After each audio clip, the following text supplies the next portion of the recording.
ഇതാരും അറിയരുത്. അറിഞ്ഞാൽ ഇതെല്ലാം ഗവൺമെന്റ് കണ്ടുകെട്ടിക്കൊണ്ടുപോകും. ഞാൻ ആരോടും പറയില്ല സാറേ.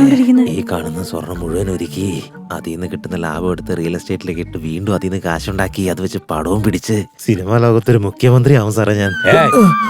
അവിടെ സ്വപ്നവും കണ്ടോട് നിൽക്കാതെ ഇതൊക്കെ അകത്തേക്ക് വന്ന് പെട്ടിയെടുക്കാം. അയ്യോ കാലിടെ ജാമായി. വന്നട്ടെ സാറേ, വന്നട്ടെ അകത്തേക്ക് വാ. സാറേ ഈ കാണുന്ന എന്റെ അച്ഛനാ. ഇതെന്റെ അമ്മ രാജേശ്വരി, ഇതെന്റെ അനിയത്തി ഗായത്രി, അയ്യോ എന്റെ പേര് രാംദാസ്. എല്ലാ കാര്യങ്ങളും വ്യക്തമായി അറിയാം. എവിടെയാ ഭ്രാന്തൻ ദേവദാസൻ? എങ്ങനെയൊക്കെ നടന്നതാ കിടക്കണ കിടപ്പ് കണ്ടില്ലേ? പാവം. ഡോക്ടർ എന്ത് പറഞ്ഞു? കുറേശ്ശെയായി പോയിക്കൊണ്ടിരിക്കുകയാണെന്നാ പറഞ്ഞു. എവിടെ പോകുന്നു? അല്ല കുറേശ്ശെയായിട്ട് അസുഖം മാറിക്കോളൂ പറഞ്ഞു വരും ഡോക്ടർ. അങ്ങനെ പറഞ്ഞു. കാര്യങ്ങളൊക്കെ പറഞ്ഞായിരുന്നോ? കാര്യങ്ങളെല്ലാം പറഞ്ഞായിരുന്നോ എന്നാ ചോദിച്ചേ. സാറേ അച്ഛന് ചെവി കുറച്ച് പുറകോട്ടെ. ഈ വിറകുള്ളി തൊപ്പിക്കാരനെ ഞാൻ മാനേജ് ചെയ്തോളാം. അച്ഛൻ പേടിക്കണ്ട കേട്ടാ. എല്ലാ കാര്യം ഞാൻ സെറ്റ് ചെയ്തോളാം. മുത്തശ്ശൻ ഇടയ്ക്കിടയ്ക്ക് പറയാറുണ്ടേ, കർണനും ദുര്യോധനും പോലെ ഞാനും രുദ്രപ്പനും ചെറിയ പ്രായം തൊട്ടേ അടുത്ത സുഹൃത്തുക്കളാണെന്ന്.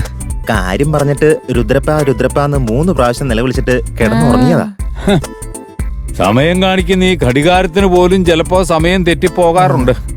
മനുഷ്യന്റെ അവസ്ഥ അതാണെങ്കിൽ പിന്നെ മനുഷ്യന്റെ കാര്യം പറയാൻ വല്ലതും ഉണ്ടോ? എനിക്കൊന്നും മനസ്സിലായില്ലല്ലോ. ഇയാളെ കൊണ്ട് ഇതിനും കൊള്ളുക. ഇയാൾ ഇനി എന്നാ പറയാനാ? നിങ്ങൾ വാ, ഞാൻ പറയാം. പുറത്തു അപ്പം പറയാം. ഇങ്ങേർക്ക് ഇത് ഇവിടെ വെച്ച് തന്നെ പറഞ്ഞാ പോരെ? എങ്ങനെ പറഞ്ഞു തുടങ്ങണമെന്ന് എനിക്കറിയില്ല. പറയാൻ സാധിക്കുന്നില്ലെങ്കിൽ എഴുതി തന്നാലും മതി, ഞങ്ങൾ വായിച്ചോളാം. We are all educated. ഞാൻ പറയാമെന്ന കാര്യം എന്താന്ന് വെച്ചാല്, നിങ്ങളുടെ അച്ഛൻ ഈ വീട്ടിൽ മാസത്തിൽ 10 ദിവസം മാത്രമാണ് ചെലവഴിച്ചു കൊണ്ടിരുന്നത്. ബാക്കി 20 ദിവസങ്ങള് അമ്പലവും പൂജയൊക്കെ ആയിട്ട് കറങ്ങി നടക്കുകയായിരുന്നു. No no no no no no അതൊന്നും അല്ല കാര്യം. അയാൾക്ക് മറ്റൊരു വീടും കൂടി. അത് നല്ലതല്ലേ സാറേ? ഗായത്രിയുടെ കല്യാണത്തിന് ശേഷം അവൾക്കത് എടുക്കാലോ. നോ, അയാൾക്ക് വേറൊരു വീടുണ്ടെന്ന് പറഞ്ഞാൽ അയാൾക്ക് വേറൊരു കുടുംബം ഉണ്ടെന്നർത്ഥം. ബാക്കി 20 ദിവസം അവൻ അവിടെയാണ് താമസിച്ചുകൊണ്ടിരുന്നത്. അവിടത്തെ പെണ്ണിന്റെ പേരാണ് ഗായത്രി. ആ പേരാണ് തന്റെ മോക്ക് വിട്ടിരിക്കുന്നത്. പാവം ആ അമ്മയുടെ മകളും ഭർത്താവും ഒരു ആക്സിഡന്റ് മരിച്ചതാ. ഇപ്പോ കൊച്ചുമോളാണ് സഹായത്തിന് കൂടെയുള്ളത്. അപ്പൊ സാറ് ഇങ്ങോട്ട് കൊണ്ടുവന്ന് തരാന്ന് പറഞ്ഞത്? അവരെ 2 പേരെയാണ് ഇവിടെ കൊണ്ട് തരാന്ന് പറഞ്ഞത്. അപ്പൊ കൂട്ടിക്കൊണ്ട് വരാന്ന് പറഞ്ഞാ പോരായിരുന്നു? എനിക്ക് ഇങ്ങനെയൊക്കെ സംസാരിക്കാൻ പറ്റും. അതുകൊണ്ട് എങ്ങനെ ഇരിക്കണം? ആ പെട്ടിക്കകത്ത് എന്താന്നൊന്ന് പറയോ? അതിലെല്ലാം തുണി സാധനങ്ങളും. ഇവിടെ ഇരിക്ക, ഞാൻ ചെന്നവരെ കൂട്ടിക്കൊണ്ടുവരാം. അമ്മേ, ഗായത്രി നിങ്ങളും കൂടെ ചെല്ലുന്നേ. അച്ഛൻ നല്ല വിഷമത്തിലാ. ഞാനൊന്ന് ആശ്വസിപ്പിക്കട്ടെ. നിങ്ങളും അങ്ങോട്ട് പൊക്കോ. ശരി ആയിക്കോട്ടെ. ഓ അന്യായിട്ട് ഇഷ്ടമായി പോയി. കിളവും വന്നത് ഇപ്പൊ ശല്യമായല്ലോ. അച്ഛൻ ഒരു സെറ്റപ്പ് ഉണ്ടെന്ന് അറിഞ്ഞു കഴിഞ്ഞാൽ ഏത് മക്കൾക്കായാലും ഒരു ഷോക്കൊക്കെ ഉണ്ടാവും അച്ഛാ. ഇങ്ങനെ വിഷമിക്കാതിരിക്കേ.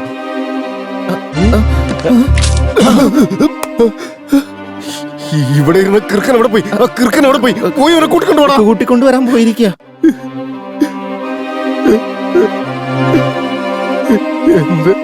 എന്റെ പെറ്റമ്മ മഹാലക്ഷ്മിയെ പോലെ ജീവിച്ച വീടായത്. കണ്ട അഴിഞ്ഞാടികളൊക്കെ ഞാൻ ഇതിനകത്ത് കേറ്റൂലടാ. ഞാൻ തന്നെ കടം വാങ്ങി ഇവിടെ കുടുംബം മുന്നോട്ട് കൊണ്ടുപോകുന്നത്. അതിനിടയ്ക്ക് ഇവളുമാരെ കൂടി നോക്കണോ? കേട്ടില്ലടാ, ഞാൻ ഇവിടെ ഒരുത്തിയാ കേട്ടില്ല. അച്ഛാ, എത്രയോ സിനിമാക്കാരെയും രാഷ്ട്രീയക്കാരെയൊക്കെ നമ്മൾ ദിവസവും കാണുന്നതാ. ഭാര്യയെക്കാളും കൂടെയുള്ള സെറ്റപ്പുകൾക്കാ കൂടുതൽ സ്വത്ത് കൊടുത്തിരിക്കുന്നത്. നമ്മുടെ മുത്തശ്ശൻ കൊടുത്തിരിക്കുന്ന കാശിന് കണക്കും തേങ്ങയും ഒരു കോപ്പുമില്ല. ഇനി ചിലപ്പോ സെറ്റപ്പിന് മുത്തശ്ശൻ എല്ലാ കാശും കൂടെ എടുത്ത് കൊടുത്തിട്ടുണ്ടാവോ? അച്ഛന്റെ ചെവി മാത്രമേ അടിച്ചു പോയിട്ടുള്ളൂ. കണ്ണിപ്പോഴും ഷാർപ്പാ. നന്നായിട്ട് ആലോചിക്കാതെ വെച്ച്. പക്ഷെ ഒരു കണ്ടീഷൻ. ഇനി ഞാൻ ആ കിളവന്റെ മുഖത്ത് പോലും നോക്കില്ല. എന്നെ എന്റെ അമ്മയും ചതിച്ച പരമചെറ്റ. ആ ചതിയും മരിച്ചാ പോലും അയാളുടെ ശരീരത്തിൽ പോലും ഞാൻ തൊടില്ല. അങ്ങനെയൊന്നും ചത്ത് കഴിയുമ്പോ ആ മുറി നന്നായിട്ട് ലോഷനിട്ട് കഴുകി വൃത്തിയാക്കി എന്നിട്ട് ഞാൻ ആ മുറി കാലുകുത്തു. അതല്ല അതിന്റെ കാരണം എന്താന്ന് നിനക്കറിയോടാ? എന്റെ അമ്മ മഹാലക്ഷ്മിയെ പോലെ ജീവിച്ച വീടാണ് ഇത്. നിനക്കറിയോടാ? അയാൾ മരിച്ചു കഴിയുമ്പോ അയാൾക്ക് വേണ്ട ഒരു കർമ്മങ്ങളും ഞാൻ ചെയ്യൂല. ഇത് എന്റെ പെറ്റമ്മയാണ്. സത്യം.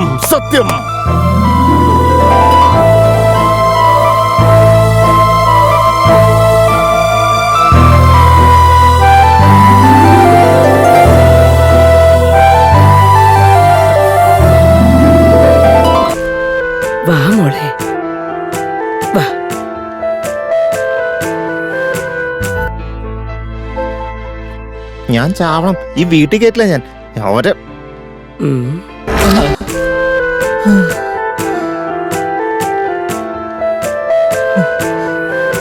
ഇതാണ് അവന്റെ വീട്. നടക്ക. നിങ്ങളുടെ അമ്മയുടെ സ്ഥാനത്താണ് ഗായത്രി ദേവി. നമസ്കാരം അമ്മേ. പിന്നെ ഇത് കൊച്ചുമകള്, അവളുടെ പേര് നന്ദി. നമസ്കാരം. ഇവരാണ് നിങ്ങളുടെ മരുമകള് രാജേശ്വരി. ഇത് ഇവരുടെ മകളാ ഗായത്രി. അതെ, നിങ്ങളുടെ പേര് തന്നെയാ. വാ മുത്തശ്ശി, അകത്തേക്ക് ഗായത്രി. വന്നാട്ടെ.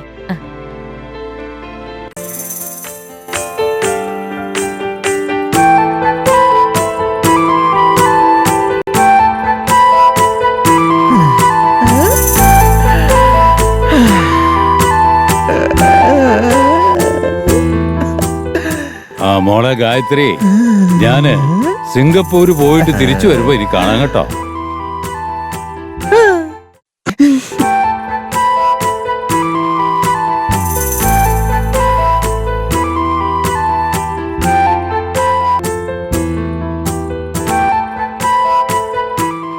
എടാ നാണം കെട്ടവനെ, നീ അവരുടെ കൂടെ കൂടി പാട്ടും കൂത്തുമായിട്ട് ഇറങ്ങിയല്ലേ? ഇനി എനിക്ക് ഈ വീട്ടിൽ ഒരു വിലയും കിട്ടില്ല.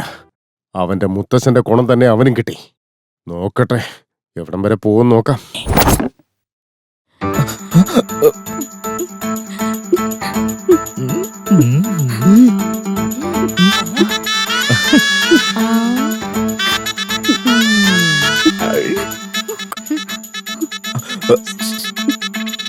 ഒന്നിങ്ങോട്ട് വന്നേ അമ്മേ. എടാ, പോടാ.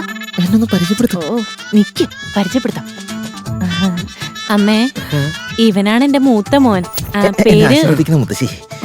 അനുഗ്രഹിക്കൂ. എഴുന്നേക്ക് മോനെ. ഈശ്വരൻ നിനക്ക് നല്ലത് മാത്രമേ വരുത്തൂ. താങ്ക് യു സോ മച്ച് മുത്തശ്ശി. മുത്തശ്ശ, എപ്പോ നോക്കിയാലും ഗായത്രി ഗായത്രി എന്ന് പറഞ്ഞ് കരയുന്ന ഇതുകൊണ്ടായിരുന്നല്ലേ? ദേ വന്ന് മുന്നിൽ ഇരിക്കുന്ന കണ്ടില്ലേ? കണ്ണു തുറന്ന് നോക്ക്. എന്തെങ്കിലും ഒന്ന് സംസാരിക്കും മുത്തശ്ശ. മുത്തശ്ശി ഒരിക്കലും തെറ്റിദ്ധരിക്കരുത് കേട്ടോ. ഞാൻ ഭയങ്കര ഇമോഷണൽ ആയിട്ടുള്ള ഒരാളാ. മുത്തശ്ശനും ഞാനും തമ്മില് അങ്ങനെ ഒരു അറ്റാച്ച്മെന്റ് അല്ല ജീവിക്കുന്ന മുത്തശ്ശി. അതുകൊണ്ട് തന്നെ കണ്ടോ, മുത്തശ്ശന്റെ പേര് നെഞ്ചിൽ പങ്കുവെച്ചേക്കുന്ന കണ്ടോ? ഓ, കണ്ടോ മുത്തശ്ശി? സ്കെച്ച് പേന കൊണ്ട് എഴുതിയിട്ട് നാടകം കളിക്കുന്ന കണ്ടില്ലേ നിന്റെ ചേട്ടൻ? എനിക്ക് മുത്തശ്ശി ഇല്ലല്ലോ, അതുകൊണ്ടാ മുത്തശ്ശിയുടെ പേര് പച്ച കുത്താത്ത. ഇപ്പൊ മുത്തശ്ശി വന്നില്ലേ, ദേ ഈ സൈഡിലായിട്ട് പച്ച കുത്താം കേട്ടോ. നടക്കടി അങ്ങോട്ട്. അയ്യോ മുത്തശ്ശി, ഈ പോയ രണ്ട് സാധനമില്ലേ, ഒരു കാശിന് കൊള്ളില്ലാന്നേ. Very waste fellows. പിന്നെ അച്ഛൻ എന്ന് പറയുന്ന ആളില്ലേ, പുള്ളിക്ക് ഒരു കാര്യശേഷിയില്ല.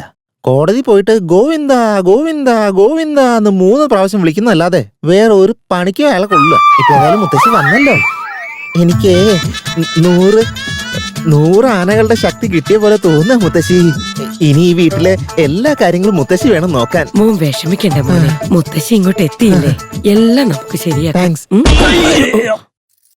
എന്താടാ പറഞ്ഞേ? ഞങ്ങളെ കൊണ്ട് ഒരു കാശിനും കൊള്ളില്ലെന്നോ? എനിക്ക് ഉത്തരവാദിത്വമില്ലല്ലേ? രാവും പകലൊന്നില്ലാതെ ഞാൻ ആ കോടതി കിടന്ന് കഷ്ടപ്പെടുക നിങ്ങൾക്ക് വേണ്ടി. ആ തള്ളയോട് പോയി ഞാൻ കോടതിയിൽ നിന്ന് ഗോവിന്ദ ഗോവിന്ദ എന്ന് വിളിച്ച് കുറച്ചോണ്ടിരിക്കുകയാണെന്നല്ലോ നീ പറഞ്ഞത്. നാണമില്ല നിനക്ക്? എപ്പോ നോക്കിയില്ല പെണ്ണിന്റെ പുറകെ ഇങ്ങനെ മണപ്പിച്ച് നടക്കുന്ന നാണയില്ല നിങ്ങൾക്ക്? എന്റെ ചേട്ടനാന്ന് പറയാൻ പോലും എനിക്കിപ്പോ നാണക്കേടാ. നീ ആളുടായിപ്പണം ഞങ്ങൾക്ക് അറിയാം. എന്നാലും ഇങ്ങനെ ഓന്തിനെ പോലെ നിറം മാറുന്നവനാണെന്ന് ഞങ്ങൾ ഓർത്തില്ല. നിന്നൊക്കെ നീയൊക്കെ ഒരു മനുഷ്യനാണോടാ? കൊറേ നേരമായിട്ട് ചലിച്ചോണ്ടിരിക്കുകയല്ലേ, ഇനി കുറച്ചു നേരം റെസ്റ്റ് എടുക്കും. ഞാൻ ഇത്ര നേരം ചെയ്ത കാര്യങ്ങളെ വെറും നാടകമാന്നേ. ഏതാണ് നാടകം? ഇപ്പൊ നീ ഇവിടെ കളിക്കുന്നോ അതോ അവരോട് പറഞ്ഞോ? എന്നെ വിശ്വസിക്കാ അച്ഛാ. ജീവിതത്തില് അച്ഛൻ എപ്പോഴും ഞങ്ങൾക്ക് വേണ്ടി ഒരുപാട് കഷ്ടപ്പെട്ട് അച്ഛന്റെ തലമുടി മുഴുവൻ വെളുത്ത നിറത്തിലായി മാറിയത് അറിഞ്ഞില്ലേ? ഈ വീടിന്റെ ഭാരം മുഴുവൻ ചുവന്ന് അച്ഛൻ വല്ലാതെ തളർന്നിരിക്കുക. ആ മുത്തശ്ശിയുടെ തലയിൽ മുഴുവൻ വെള്ളമുടിയാന്ന് കണ്ടല്ലേ? അതുകൊണ്ടാണ് അച്ഛന്റെ ഭാരം അങ്ങോട്ട് ഷിഫ്റ്റ് ചെയ്തേ. അച്ഛൻ നല്ല കറുത്ത ഡൈ അടിച്ചിട്ട് സമാധാനമായിട്ട് സന്തോഷമായിട്ട് ഇരുന്നൂടെ അച്ഛാ. അതിനുവേണ്ടിയാ ഞാൻ അഭിനയിച്ചേ. പിന്നെ അമ്മ എന്താ വിചാരിച്ചേ? അമ്മ ഈ താലിമാല മാത്രം ഇട്ടോണ്ട് എത്ര കാലമാണ് ജീവിക്കുന്നത്? ഇത്രയും കാലത്തിനിടയ്ക്ക് അച്ഛൻ വല്ല സ്വർണ്ണം വാങ്ങിച്ചു തന്നിട്ടുണ്ടോ അമ്മയ്ക്ക്? അതുകൊണ്ടാണ് ആ മുത്തശ്ശിയുടെ കഴുത്തിൽ കിടക്കുന്ന സ്വർണം മുഴുവൻ അമ്മയുടെ കഴുത്തിലേക്ക് മാറ്റി. അമ്മയെ ഒരു ഭഗവതിയെ പോലെ കാണാൻ ആഗ്രഹം കൊണ്ടാ. മാതൃദേവോ ഭവ. എന്റെ പ്രിയപ്പെട്ട അനിയത്തി, എത്ര നാള് നീ ഈ പഴയ തുണിയൊക്കെ ഇട്ടോണ്ടിരിക്കും? അവളുടെ ഡ്രസ്സ് മുഴുവൻ നിനക്ക് കിട്ടിക്കഴിഞ്ഞാ നിനക്ക് അവളെ പോലെ മോഡേൺ ആയി മാറിക്കൂടെ? അതിന് വേണ്ടേ? ഞങ്ങൾക്കൊന്നും ഇല്ലേ? എന്റെ കൈ നിനക്കല്ലേ? അത് ഞങ്ങളുടെ ഉണ്ടല്ലോ. അപ്പൊ ഇന്നത്തെ പാർട്ടി ഫിക്സ്. എടാ, എന്ത് കാര്യം നടന്നാലും നീ എന്തിനാ പാർട്ടി ചോദിക്കുന്നേ? നിങ്ങളെ പോലെ കുറെ കുടിയന്മാരുള്ളോണ്ട കാലത്ത് തന്നെ ബാറൊക്കെ ഓപ്പൺ ആക്കി വെക്കുന്നത്. ശരി, നീ വിഷമിക്കൊന്നും വേണ്ട. ദാ ഇത് വെച്ചോ, രണ്ടുപേരും ഷെയർ ചെയ്തേക്കണം കേട്ടാ. ഒരുത്തി ഇവിടെ വന്നു കയറിയപ്പോ ഞങ്ങളൊക്കെ വേണ്ടാതായാലും നിനക്ക് എന്ത് പറയാനാ? കലികാലം തന്നെ. കലികാലം ആയാലും ജീവിച്ചു പോവാൻ ഇതൊക്കെ ചെയ്യണം അളിയാ. Be careful. എല്ലാരോടും പറഞ്ഞൊരു വഴിക്കാക്കിയിട്ടുണ്ട്.